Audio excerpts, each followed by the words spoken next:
Paris 15e, dans mon cabinet, le 15 septembre 2012. Géraldine avait 18 ans lorsqu'elle est rentrée dans mon cabinet. Elle s'était installée en face de moi, avec cette prudence particulière des personnes qui ne savent pas encore si l'endroit est sûr. Pas une peur visible, plutôt une vigilance discrète, comme quelqu'un qui garde toujours une partie de lui-même près de la sortie. Très vite, elle parla de ses nausées. Elle apparaissait sans logique claire, par vagues, parfois dans les déplacements, parfois lorsqu'elle quittait un environnement familier, comme si son corps réagissait avant même qu'elle comprenne ce qui l'inquiétait réellement. Elle avait déjà cherché des réponses, des examens, des hypothèses, mais plus elle essayait d'expliquer le phénomène mentalement, plus quelque chose semblait lui échapper. Alors je l'ai laissé parler. Parce qu'il arrive parfois qu'un être humain ait besoin, avant toute chose, de déposer à voix haute des morceaux visibles de son histoire, comme on vide ses poches avant d'entrer quelque part. Elle racontait ce qu'elle connaissait déjà d'elle-même, les événements, les tensions, les blessures identifiées, tout ce que le mental avait déjà classé, nommé, expliqué tant bien que mal. Et pendant qu'elle parlait, quelque chose écoutait en silence. Car en hypnose, ce qui transforme réellement une vie ne se trouve pas dans ce que l'on sait. Souvent, cela vit juste derrière, dans ces territoires les plus discrets que l'esprit conscient contourne depuis des années sans même s'en apercevoir. L'esprit conscient est un merveilleux narrateur. Il construit des explications, des protections, des cohérences. Mais l'inconscient, lui, conserve autre chose. Il garde les associations invisibles, les fidélités anciennes, les émotions suspendues, les réflexes de survie devenus automatiques. Et bien souvent, lorsque quelqu'un pousse la porte d'un hypnothérapeute, ce n'est pas uniquement pour raconter son histoire. C'est parce qu'une autre partie de lui-même attend d'être entendue pour la première fois. Alors je la laissais parler tranquillement, non pas pour rechercher immédiatement une solution, mais parce que parfois quelques minutes de récit conscient suffisent pour que l'inconscient commence déjà, doucement, à entrouvrir certaines portes, sans interrompre, sans diriger trop vite. Dans certaines séances, les informations arrivent comme des pièces éparpillées sur la table. Il faut du temps avant de comprendre quelle image elles forment réellement. Et pendant qu'elle racontait son quotidien, j'écoutais surtout les espaces entre les mots, les hésitations, les respirations raccourcies, les changements subtils dans sa voix lorsqu'elle évoquait certains lieux ou certaines personnes. Et peu à peu, une sensation familière est apparue, celle d'un système intérieur constamment en alerte, comme si chaque déplacement réveillait une nécessité ancienne de protection. Alors une image est venue naturellement à mon esprit, le territoire. Pas le territoire géographique, le territoire intérieur. Chez certains animaux, tout dépend de cela. Savoir où commence leur espace, savoir où il se termine. Savoir qu'aucune intrusion imprévisible ne viendra rompre l'équilibre. Et chez Géraldine, cette frontière semblait instable, fragile. Comme si le monde extérieur pouvait parfois entrer trop vite à l'intérieur d'elle. Et chaque changement réveillait immédiatement son corps. Les nausées n'avaient plus du tout la même couleur. Elles ressemblaient plus à une alerte silencieuse qu'un symptôme isolé. Puis la conversation glissa vers la maison familiale, et l'atmosphère de la séance changea légèrement. Il n'y eut pas de révélation spectaculaire, pas de drame raconté brutalement. Seulement cette sensation étrange qu'à certains endroits, dans certaines familles, les tensions circulent sans jamais être nommées. Elle parla de sa mère, des réactions, des incompréhensions, de ces scènes du quotidien qui semblent anodines vues de l'extérieur, mais qui contiennent une charge émotionnelle invisible lorsque l'on vit dedans chaque jour. À mesure qu'elle parlait, une autre image s'imposa. La maison ressemblait presque à un organisme vivant. Un espace où chacun tente inconsciemment de préserver son équilibre émotionnel, où les frontières bougent constamment, où les places ne sont jamais totalement définies, où certains absorbent les tensions des autres sans même s'en rendre compte. Et dans ce système, Géraldine semblait avoir développé une hypersensibilité particulière au mouvement de l'environnement. Alors la séance se recentra doucement sur elle. Ses études, le permis de conduire, les projets et ses passages vers l'extérieur. Et peu à peu, un détail devient évident. Chaque ouverture vers l'inconnu semblait réveiller chez elle une tension immédiate. Comme si avancer dans la vie revenait inconsciemment à pénétrer dans une ancienne zone de danger. Ce n'était pas forcément visible au premier regard, mais son système intérieur, lui, semblait toujours attendre quelque chose. Un imprévu, une attaque, une douleur surgissant sans prévenir. J'ai souvent retrouvé cette même mécanique chez certaines personnes phobiques des moustiques, des guêpes ou des abeilles et même des serpents. Ce n'est pas uniquement l'insecte ou le serpent qui effraie.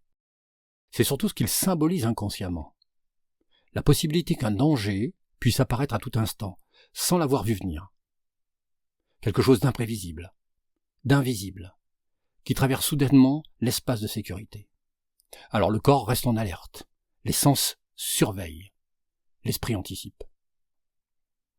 Comme si une partie profonde de l'être avait appris, autrefois, que le danger n'annonce pas toujours son arrivée avant de piquer. Le mental voulait avancer, le corps, lui, ralentissait. Parfois, les symptômes ressemblent à des contradictions. Mais lorsqu'on écoute autrement, ils deviennent des messages de survie. En fin de séance, je lui ai proposé un accompagnement hypnotique. Non comme une solution magique, mais comme une manière différente d'explorer ce qui se jouait derrière les réactions du corps. Avec le temps, j'ai compris une chose essentielle. Beaucoup de personnes ne souffrent pas d'un manque de compréhension intellectuelle. Elles savent souvent pourquoi elles réagissent ainsi, connaissent leur histoire et identifient leurs blessures.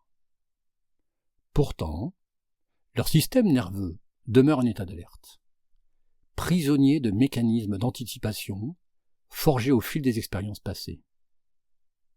À cela s'ajoute fréquemment un profond oubli de soi, une difficulté à se reconnaître digne d'amour, de sécurité et de bienveillance. C'est précisément à cet endroit que l'hypnose peut devenir un outil précieux. Pas en apportant davantage d'explications, mais en permettant au corps, aux émotions et aux automatismes profonds d'intégrer une nouvelle expérience intérieure. C'est sans doute ce qui m'a progressivement conduit vers ce que certains appellent aujourd'hui la thérapie brève. Au cours de la séance, une émotion inattendue est venue émerger presque spontanément. Une scène que Géraldine n'avait pas évoquée au début. Comme si sa mémoire émotionnelle l'avait gardée en arrière-plan, silencieuse, mais encore active. Le souvenir de la mort de son chien. Lorsque cette image est apparue, quelque chose dans son visage s'est immédiatement modifié. La tension du récit mental a laissé place à une émotion plus brute, plus ancienne, plus contenue. Ce compagnon avait occupé une place bien plus importante qu'elle ne l'avait réellement mesurée jusqu'à là. Pendant plusieurs années, Il avait été pour elle une présence stable, un appui affectif, un refuge silencieux dans certaines périodes de tension intérieure. Avec les animaux, il existe parfois une forme de lien que les humains décrivent mal. Ils deviennent des espaces de sécurité émotionnelle, des présences qui accueillent sans jugement, sans conflit, sans une nécessité de se défendre. Et lorsque ces compagnons disparaissent, certains deuils restent suspendus entre deux mondes. Non parce que la perte est refusée, mais parce qu'une part de nous continue à tendre la main vers une présence qui n'est plus là. À mesure qu'elle revivait la scène, quelque chose semblait se délier en profondeur. Une masse sombre et compacte, installée depuis si longtemps au creux de son plexus solaire qu'elle en avait oublié l'existence, et semblait peu à peu se révéler à sa conscience. Elle comprenait alors que cette oppression, cette difficulté de respirer librement, cette agitation intérieure qui l'accompagnait depuis des années, n'étaient peut-être que les échos d'un chagrin ancien démesuré. Cette agitation intérieure, qui l'accompagnait depuis des années, n'était peut-être que les échos d'un chagrin ancien demeuré sans voix. Comme si cette douleur, restée figée dans les profondeurs de son être, pouvait enfin être vue, reconnue et libérée. Comme si l'émotion retenue depuis toutes ces années retrouvait enfin le droit de quitter son refuge pour poursuivre son chemin. À cet instant, la séance prit une profondeur différente. Les nausées, les tensions, l'hypervigilance relationnelle et le besoin de sécurité. Tout semblait soudain relié par un même fil invisible. La difficulté à se sentir intérieurement soutenu lorsque les repères affectifs disparaissent ou deviennent incertains. Et paradoxalement, ce fut peut-être en accueillant enfin cette tristesse ancienne qu'un relâchement commença à apparaître. En thérapie, ce phénomène est parfois appelé catharsis. Le mot vient du grec ancien et signifie purification ou libération. Lorsqu'une émotion longtemps retenue trouve enfin un espace pour être ressentie, exprimée et traversée, quelque chose peut se remettre en mouvement dans l'être. Ce n'est pas l'émotion qui blesse, c'est souvent son enfermement. Comme si le corps n'avait plus besoin de maintenir certaines alarmes actives pour rappeler une douleur qui, jusqu'ici, n'avait jamais réellement eu l'espace d'être vécue pleinement. Quelque temps plus tard, lors d'un examen ostéopathique, Géraldine évoqua ses nausées au praticien. Celui-ci observa une tension au niveau de la première cervicale, la C1. Et selon l'interprétation que je lui proposais, cette zone pouvait être sensible aux états prolongés d'hypervigilance. Une phrase attribuée à Roger Fiametti, ostéopathe, fut alors évoquée. La C1, cervicale 1, indique de façon symbolique, pour Roger Fiametti, porter un fardeau trop longtemps. Non comme une vérité médicale absolue, mais comme une lecture symbolique du corps. Même si pour ce type d'interprétation, il est essentiel de se rappeler du contexte du déclenchement de ce symptôme, je le vérifie après chaque séance. Le langage du corps, encore trop méconnu, peut révéler tellement d'informations. Parce que le corps parle avant le mental. Cette situation rappelle quelque chose d'important. Le corps parle souvent bien avant l'effondrement. Par des tensions, des blocages, des fatigues inexpliquées, des symptômes parfois discrets. Et derrière ces manifestations, il existe parfois une intelligence profonde du vivant qui tente simplement d'indiquer qu'un équilibre intérieur demande à être entendu avant que la surcharge ne devienne trop importante.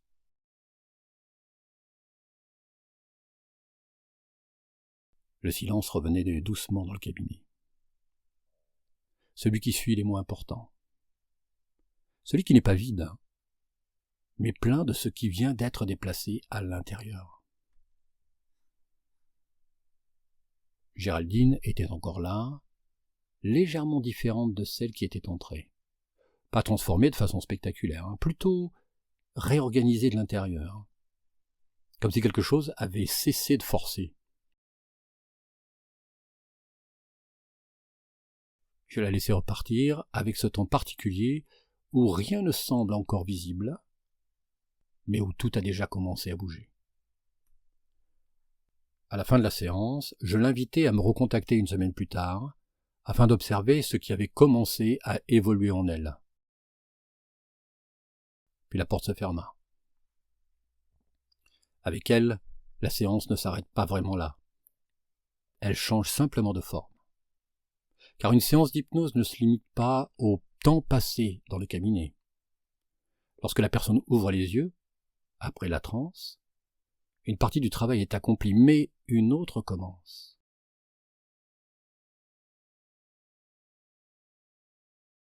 Il y a d'abord les prises de conscience, et parfois la libération émotionnelle. Puis viennent les réorganisations plus discrètes. Celles que l'on ne perçoit pas immédiatement, mais que l'inconscient commence déjà à mettre en mouvement dans les jours qui suivent. Un mot entendu différemment, une réaction inhabituelle face à une situation pourtant familière, une émotion qui s'apaise, une décision qui paraît soudainement plus évidente. Autant de petits signes qui témoignent que quelque chose continue de travailler en profondeur. C'est pour cette raison qu'après chaque séance et chaque accompagnement, j'envoie systématiquement une synthèse de la séance, une sorte de cartographie intérieure qui permet à la personne de conserver un fil conducteur et de poursuivre le processus d'interrogation amorcé pendant le travail thérapeutique. Un mode d'emploi de soi-même, en quelque sorte, redécouvert au fil de la séance, dans lesquels je reprends de façon structurée les ancrages positifs créés pendant le travail thérapeutique, les blessures identifiées et intégrées différemment, les mécanismes de protection, les comportements automatiques et les conflits inconscients. J'invitais également Géraldine à s'amuser avec des exercices symboliques, simples et souvent ludiques, envoyés par mail et à pratiquer pendant 25 jours qui suivent la séance. Ces propositions ont pour objectif de prolonger le travail intérieur tout en gardant une dimension légère et accessible. Parmi elles, certaines invitent à expérimenter directement la manière dont notre cerveau construit la réalité. Je pense notamment à des exercices comme la danseuse qui tourne ou la lecture des stéréogrammes, qui peuvent être réalisés seuls ou partagés avec d'autres personnes. Lorsqu'ils sont vécus à plusieurs, ces exercices prennent une dimension encore plus intéressante. Ils montrent avec évidence que nous ne percevons pas toujours les choses de la même manière, et que notre cerveau interprète en permanence ce qu'il voit plutôt qu'il ne se contente de l'enregistrer. Cette expérience simple permet de prendre conscience, de façon presque ludique, que notre perception du réel n'est pas une copie exacte du monde extérieur, mais une construction influencée par nos habitudes mentales, notre attention et notre état intérieur. Cette synthèse constitue un prolongement de la séance elle-même.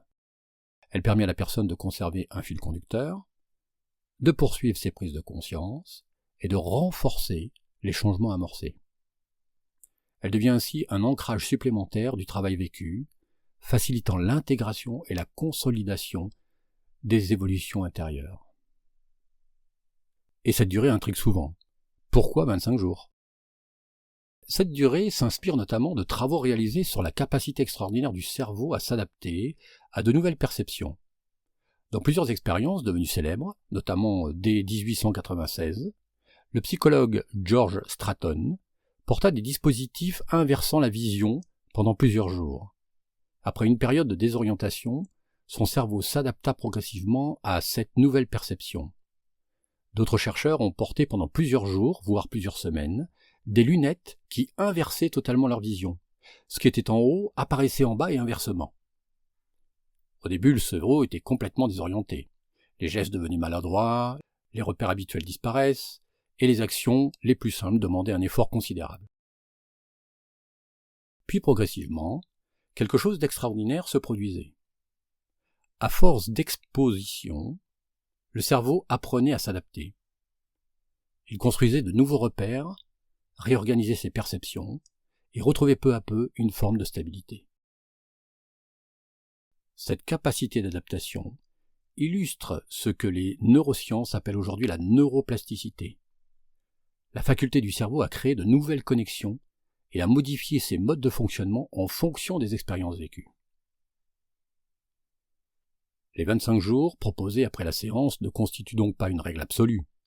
Ils représentent simplement une période nécessaire pour permettre aux nouvelles prises de conscience, aux nouveaux comportements et aux nouveaux ressentis de commencer à retrouver leur place dans leur quotidien et à s'inscrire plus durablement dans les habitudes de vie.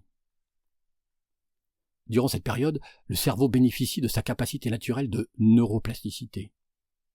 À force de répéter de nouvelles pensées, de nouveaux comportements ou de nouvelles façons de percevoir une situation, les connexions neuronales associées peuvent progressivement se renforcer, tandis que d'anciens automatismes peuvent perdre leur influence.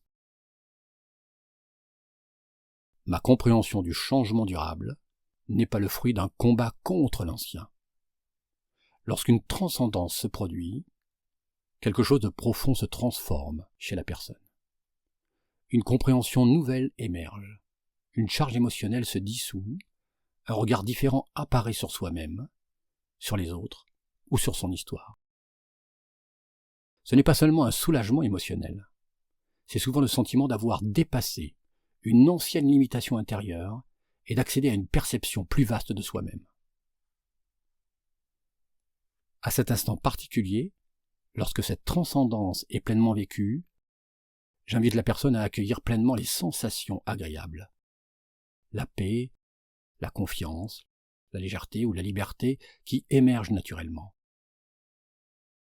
Je lui demande alors de laisser apparaître spontanément, dans son esprit, un objet symbolique, sans le chercher ni le choisir mentalement.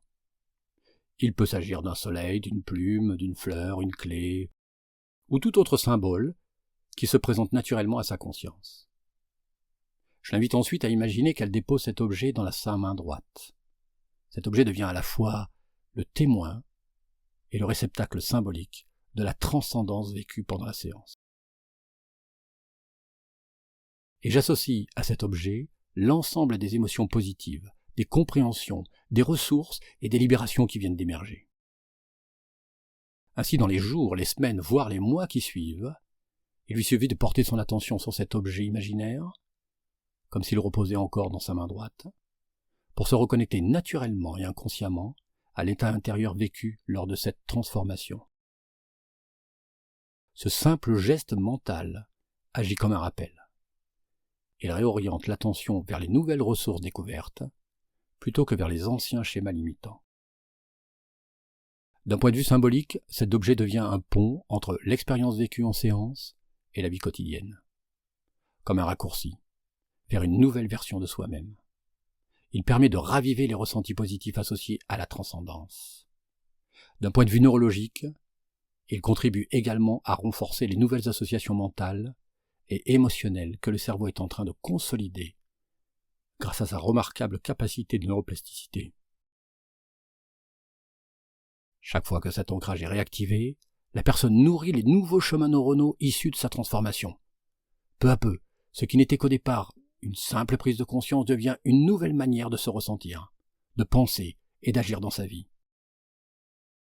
Une loi simple de la nature illustre parfaitement ce phénomène. Toute fonction qui n'est pas stimulée tend à disparaître. Un muscle que l'on cesse d'utiliser s'affaiblit. Un sentier que plus personne n'emprunte finit par être recouvert par la végétation. Une langue que l'on ne pratique plus devient difficile à parler.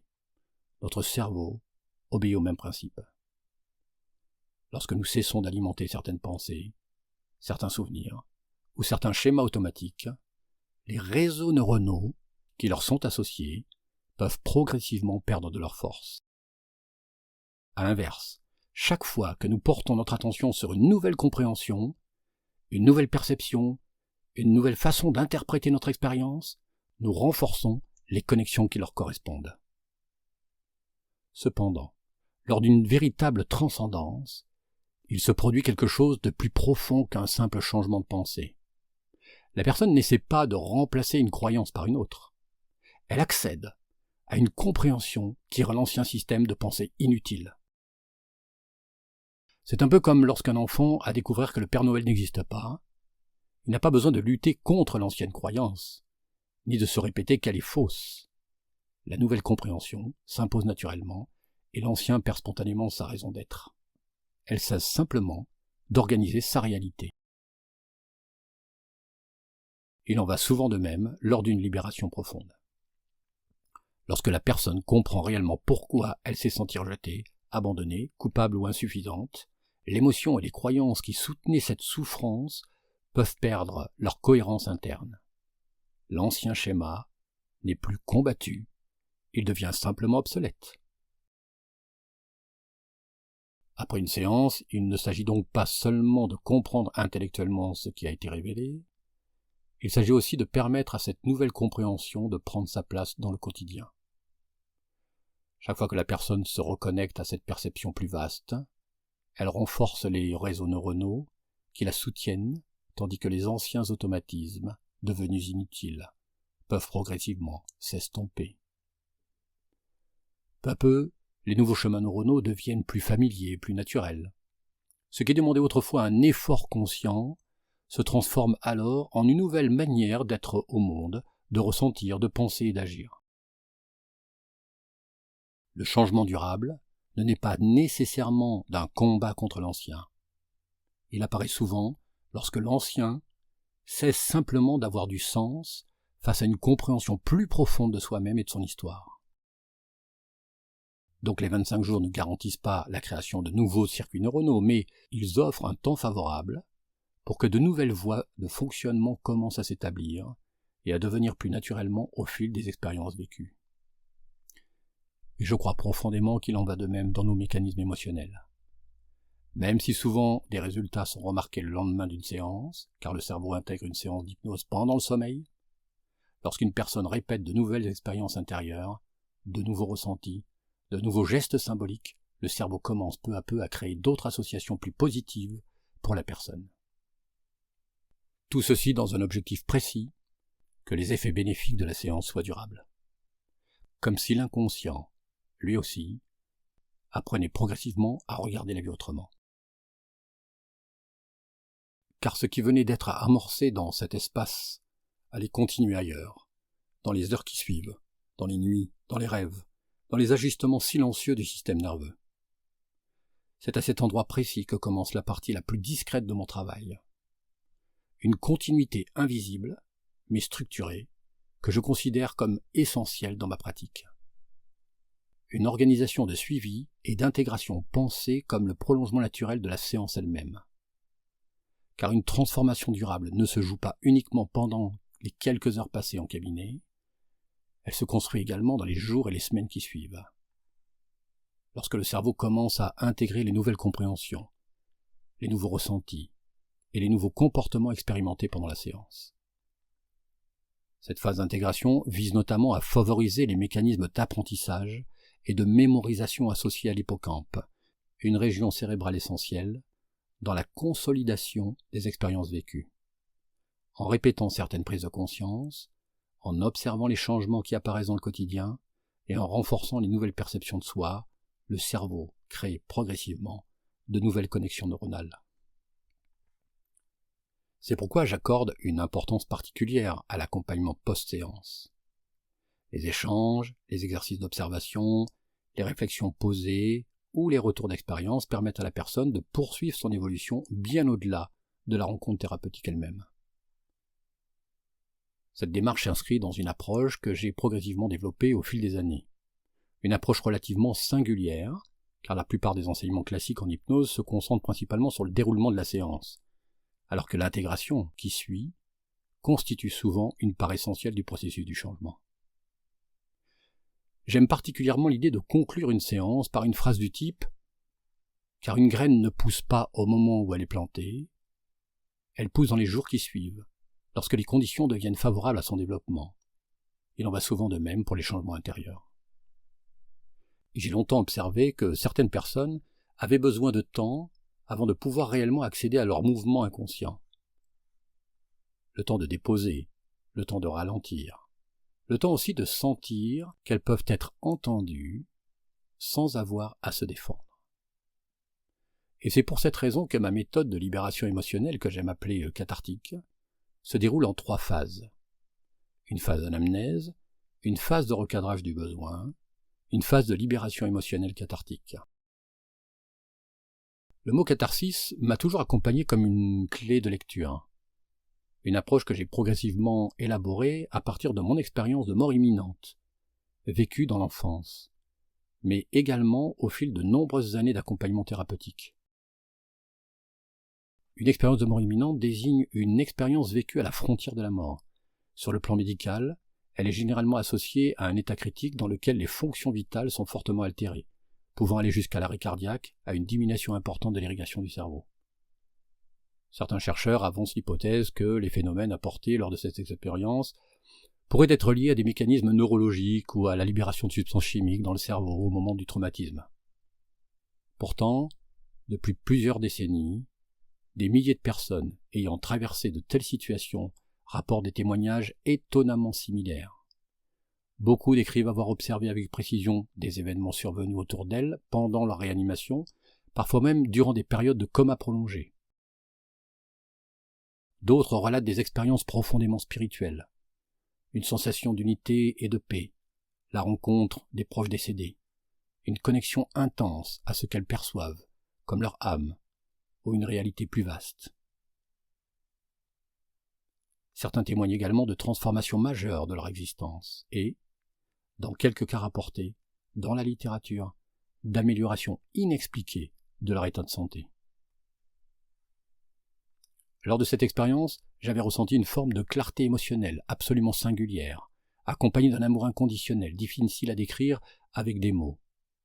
J'ai souvent l'habitude de dire que c'était comme vivre simultanément plusieurs des beaux instants d'une vie, comme tomber amoureux, recevoir une nouvelle merveilleuse, retrouver un être cher après de longues absences, ouvrir un cadeau attendu depuis des années, comme si toutes ces émotions de bonheur, de gratitude et d'émerveillement étaient concentrées en une seule seconde, puis maintenues dans le temps. C'est quelque chose que j'ai ressenti tout au long de cette expérience. Cet événement a laissé en moi une empreinte profonde, une joie tranquille, une confiance presque naturelle dans la vie. La sensation que chaque expérience possède un sens, même lorsqu'il nous échappe sur le moment.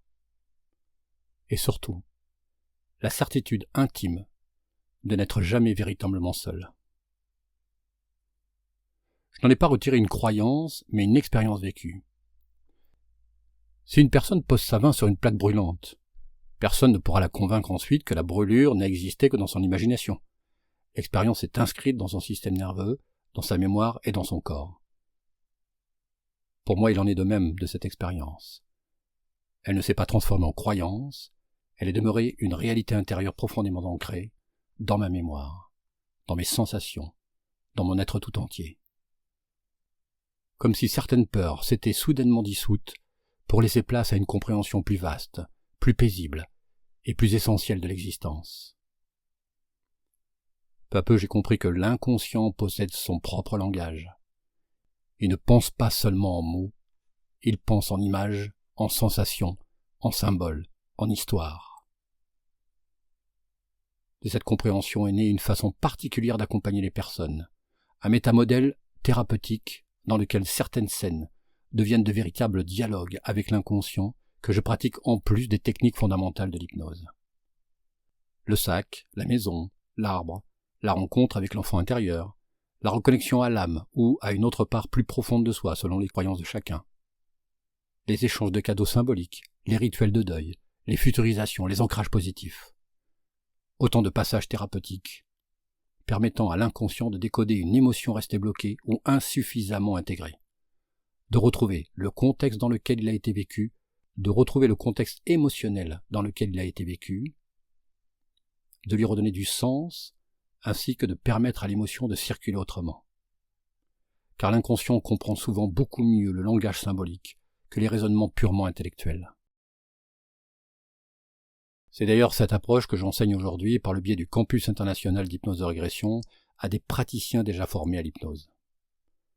non comme une technique figée, mais comme une manière profondément humaine d'accompagner les mécanismes émotionnels, les blessures du passé et les ressources de transformation présentes en chacun.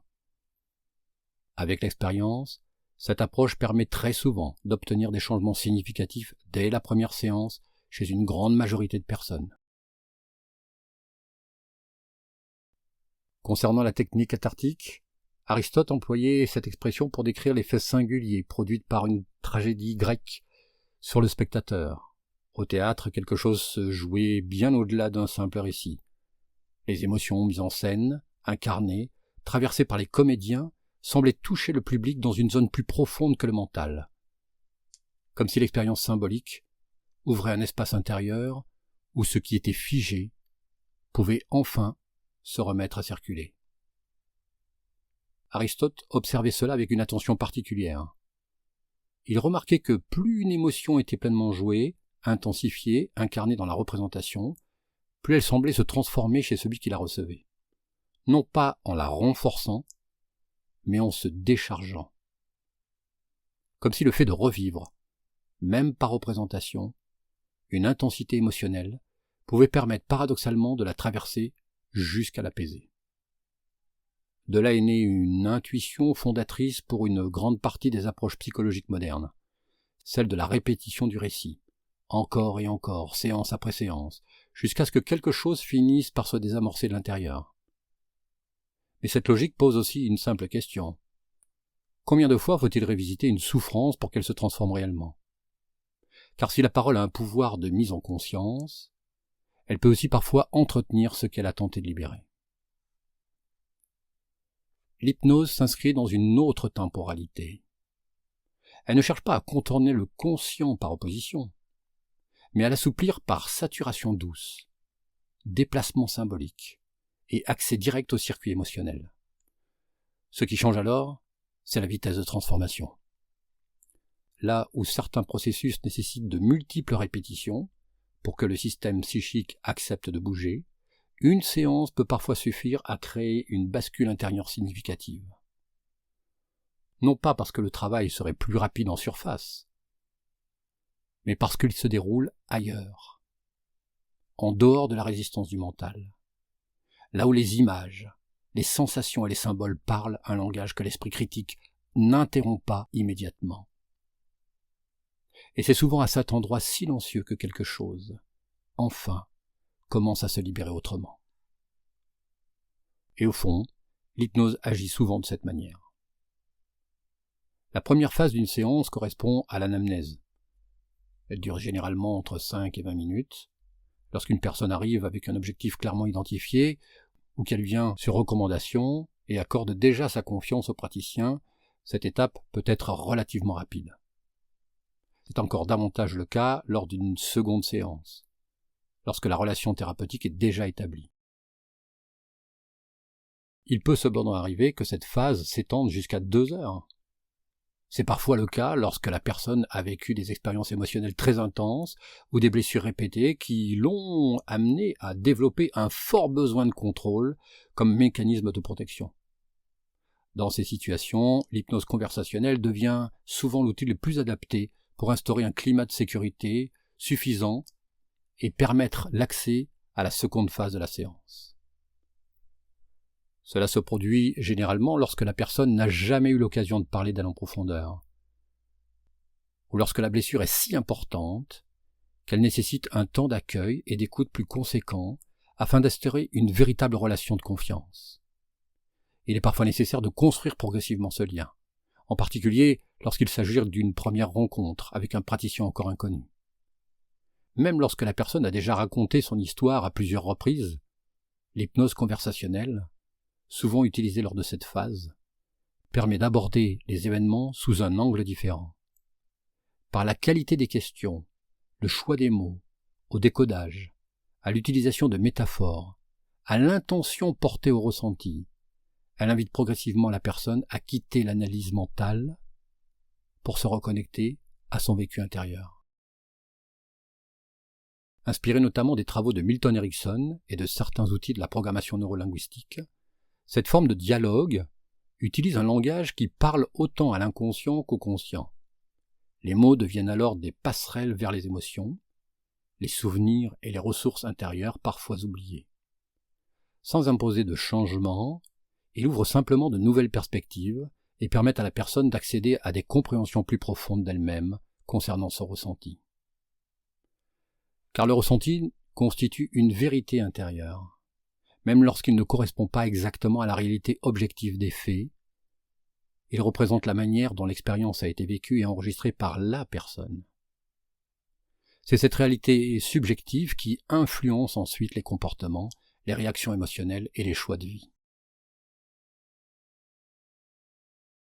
On pourrait presque se demander pourquoi les bases de l'hypnose conversationnelle, de l'écoute et du questionnement ne sont pas davantage enseignées à l'école.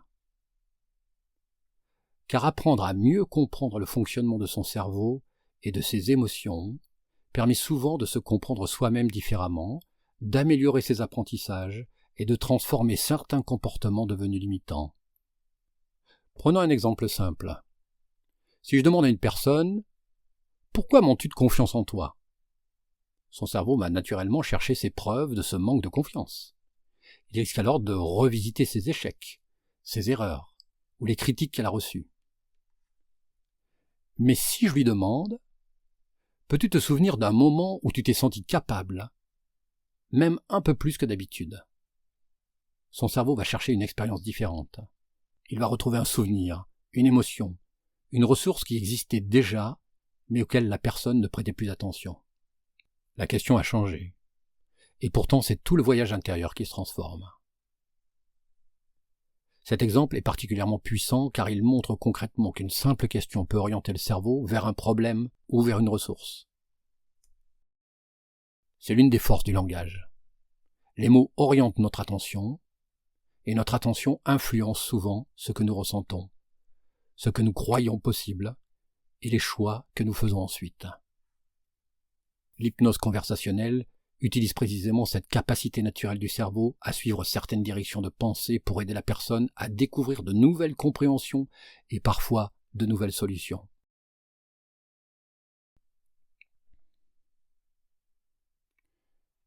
Puis vient une deuxième étape essentielle dans la séance, le recadrage du besoin. À ce moment-là, j'explique à la personne que ce qu'elle souhaite faire disparaître n'est pas toujours le véritable problème. Bien souvent, le symptôme n'est que la partie visible d'une réalité plus profonde. Une phobie, une hypervigilance, un besoin excessif de contrôle, une dépendance affective, une angoisse récurrente, une addiction, un surpoids, des troubles du sommeil ou même certains comportements d'échec ne sont généralement pas apparus par hasard. Derrière chacun de ces mécanismes se cache souvent une intention inconsciente de protection. L'inconscient ne cherche pas à nous faire souffrir, au contraire. Il tente le plus souvent de nous protéger d'une blessure, d'une peur, d'une douleur émotionnelle qu'il considère comme menaçante. Le problème est que les solutions qu'il met en place sont parfois devenues inadaptées à notre vie actuelle. C'est un peu comme une alarme qui continuerait à se déclencher alors que le danger a disparu depuis longtemps. À l'origine, elle avait une fonction utile. Mais avec le temps, elle finit par devenir elle-même une source de souffrance.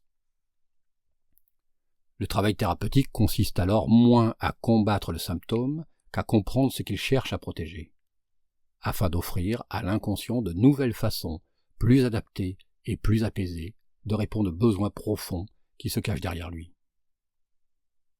Autrement dit, le symptôme possède presque toujours une logique intérieure.